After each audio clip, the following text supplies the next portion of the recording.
It is my honor to present the Chief Justice of the United States, John G. Roberts, Jr., who will administer the presidential oath of office. Everyone, please rise.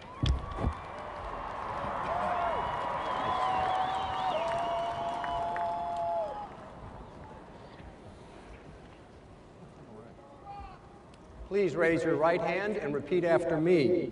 I, Barack Hussein Obama, do solemnly swear. I, Barack Hussein Obama, do solemnly swear. That I will faithfully execute.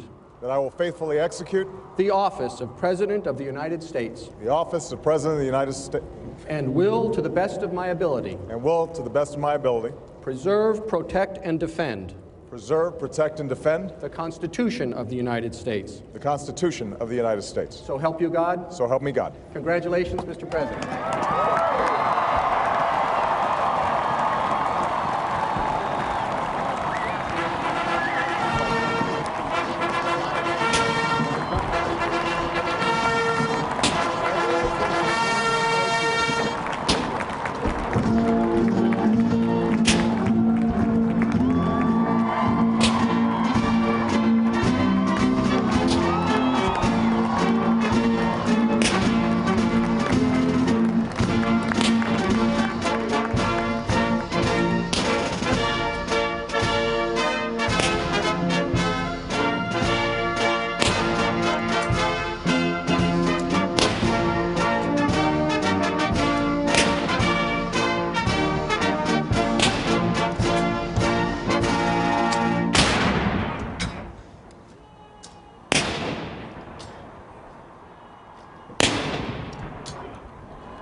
Ladies and gentlemen, it is my great privilege and distinct honor to introduce the 44th President of the United States of America, Barack H. Obama.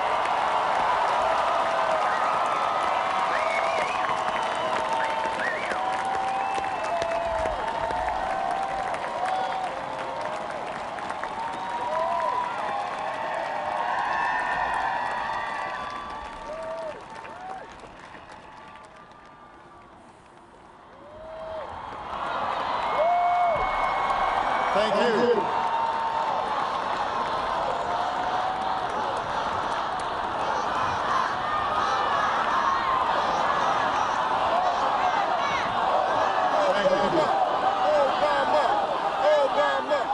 Thank you so much. Vice President Biden, Mr. Chief Justice, members of the United States Congress, distinguished guests, and fellow citizens. Each time we gather to inaugurate a president, we bear witness to the enduring strength of our Constitution. We affirm the promise of our democracy. We recall that what binds this nation together is not the colors of our skin or the tenets of our faith or the origins of our names. What makes us exceptional, what makes us American, is our allegiance to an idea articulated in a declaration made more than 2 centuries ago. We hold these truths to be self-evident, that all men are created equal,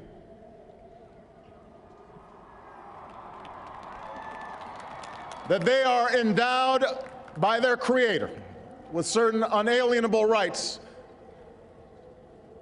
that among these are life, liberty, and the pursuit of happiness. Today, we continue a never-ending journey to bridge the meaning of those words with the realities of our time. For history tells us that while these truths may be self-evident, they have never been self-executing. That while freedom is a gift from God, It must be secured by his people here on earth. The patriots of 1776 did not fight to replace the tyranny of a king with the privileges of a few or the rule of a mob. They gave to us a republic, a government of and by and for the people, entrusting each generation to keep safe our founding creed. And for more than 200 years we have. Through blood drawn by lash and blood drawn by sword, we learned that no union founded on the principles of liberty and equality could survive half slave and half free. We made ourselves anew and vowed to move forward together. Together, we determined that a modern economy requires railroads and highways to speed travel and commerce, schools and colleges to train our workers. Together, we discovered that a free market only thrives when there are rules to ensure competition and fair play. Together, we resolved that a great nation must care for the vulnerable and protect its people from life's worst hazards and misfortune. Through it all, we have never relinquished our skepticism of central authority, nor have we succumbed to the fiction that all society's ills can be cured through government alone. Our celebration of initiative and enterprise, our insistence on hard work and personal responsibility, these are constants in our character. But we have always understood that when times change, so must we. That fidelity to our founding principles requires new responses to new challenges. That preserving our individual freedoms ultimately requires collective action. For the American people can no more meet the demands of today's world by acting alone than American soldiers could have met the forces of fascism or communism with muskets and militias. No single person can train all the math and science teachers we'll need to equip our children for the future, or build the roads and networks and research labs that will bring new jobs and businesses to our shores. Now, more than ever, we must do these things together as one nation and one people.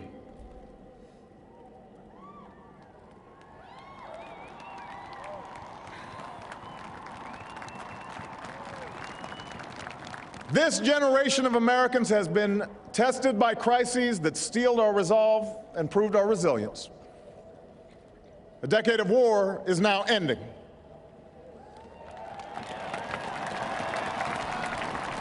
An economic recovery has begun. America's possibilities are limitless, for we possess all the qualities that this world without boundaries demands: youth and drive, diversity and openness, an endless capacity for risk, and a gift for reinvention. My fellow Americans, we are made for this moment, and we will seize it so long as we seize it together.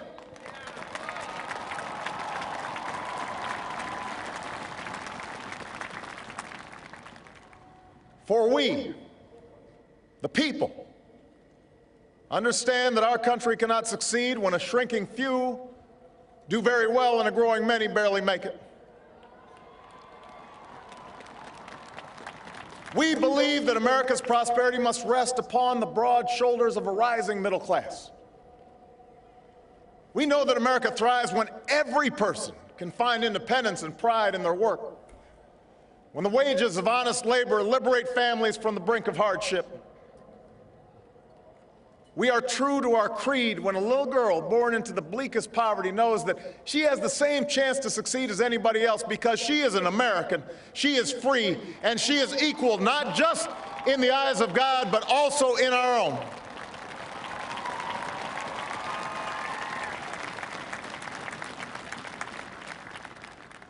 We understand that outworn programs are inadequate to the needs of our time. So we must harness new ideas and technology to remake our government revamp our tax code, reform our schools, and empower our citizens with the skills they need to work harder, learn more, reach higher. But while the means will change, our purpose endures. A nation that rewards the effort and determination of every single American. That is what this moment requires. That is what will give real meaning to our creed. We, the people, still believe that every citizen deserves a basic measure of security and dignity. We must make the hard choices to reduce the cost of health care and the size of our deficit. But we reject the belief that America must choose between caring for the generation that built this country and investing in the generation that will build its future.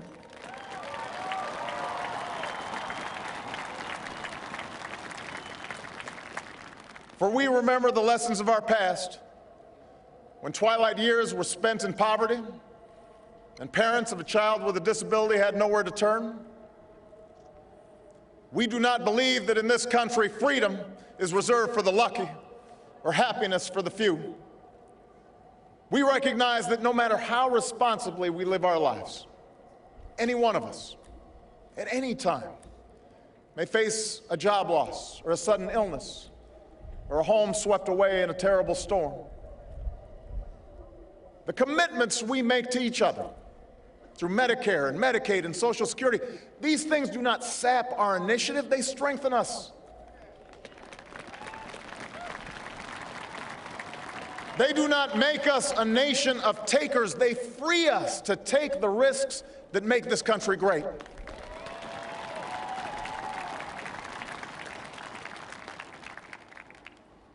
We, the people, still believe that our obligations as Americans are not just to ourselves, but to all posterity.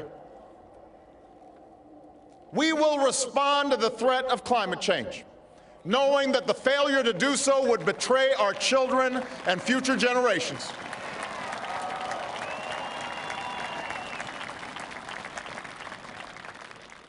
Some may still deny the overwhelming judgment of science, but none can avoid the devastating impact of raging fires and crippling drought and more powerful storms. The path towards sustainable energy sources will be long and sometimes difficult. But America cannot resist this transition. We must lead it. We cannot cede to other nations the technology that will power new jobs and new industries. We must claim its promise. That's how we will maintain our economic vitality and our national treasure. Our forests and waterways, our croplands and snow-capped peaks. That is how we will preserve our planet, commanded to our care by God. That's what will lend meaning to the creed our fathers once declared. We, the people, still believe that enduring security and lasting peace do not require perpetual war.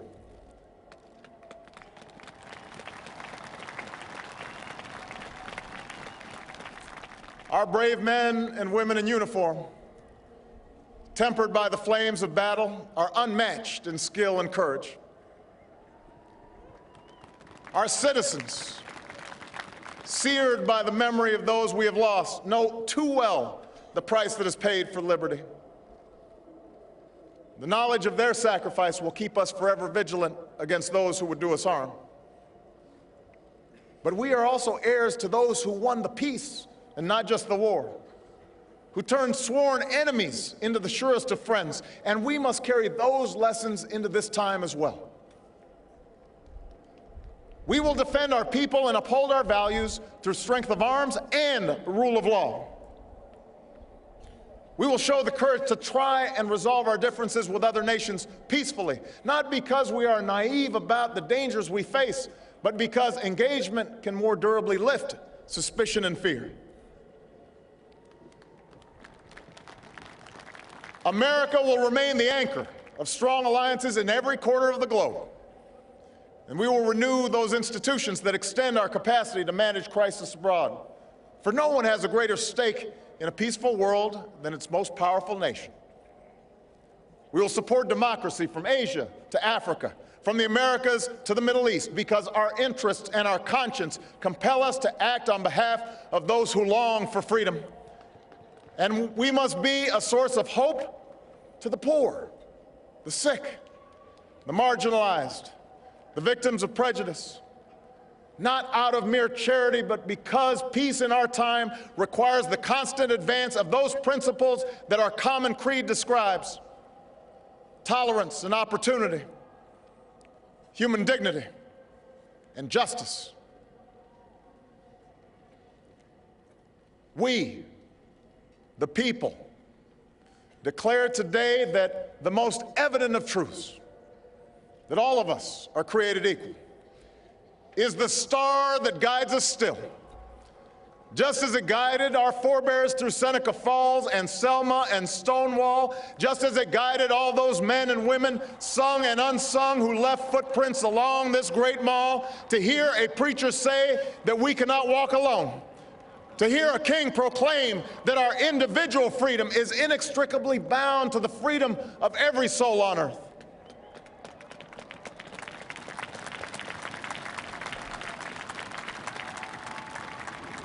It is now our generation's task to carry on what those pioneers began. For our journey is not complete until our wives, our mothers, and daughters can earn a living equal to their efforts.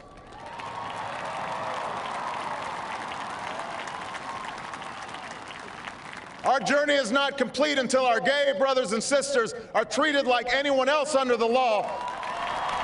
For if we are truly created equal, then surely the love we commit to one another must be equal as well. Our journey is not complete until no citizen is forced to wait for hours to exercise the right to vote.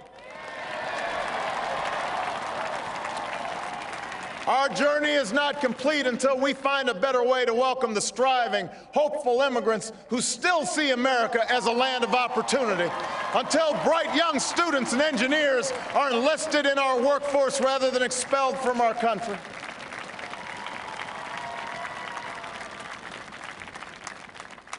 Our journey is not complete until all our children, from the streets of Detroit to the hills of Appalachia to the quiet lanes of Newtown, know that they are cared for and cherished and always safe from harm. That is our generation's task, to make these words, these rights, these values of life and liberty and the pursuit of happiness real for every American. Being true to our founding documents does not require us to agree on every contour of life. It does not mean we all define liberty in exactly the same way or follow the same precise path to happiness. Progress does not compel us to settle centuries-long debates about the role of government for all time, but it does require us to act in our time.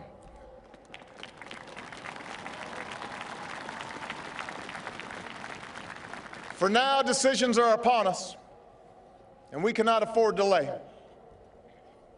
We cannot mistake absolutism for principle, or substitute spectacle for politics, or treat name-calling as reasoned debate. We must act. We must act knowing that our work will be imperfect. We must act knowing that today's victories will be only partial, and that it will be up to those who stand here in 4 years, and 40 years, and 400 years hence to advance the timeless spirit once conferred to us in a spare Philadelphia hall.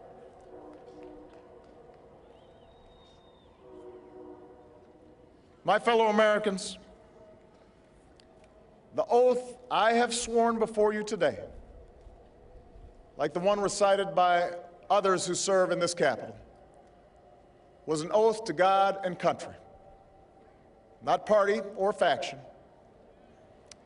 And we must faithfully execute that pledge during the duration of our service. But the words I spoke today are not so different from the oath that is taken each time a soldier signs up for duty or an immigrant realizes her dream. My oath is not so different from the pledge we all make to the flag that waves above and that fills our hearts with pride. They are the words of citizens, and they represent our greatest hope.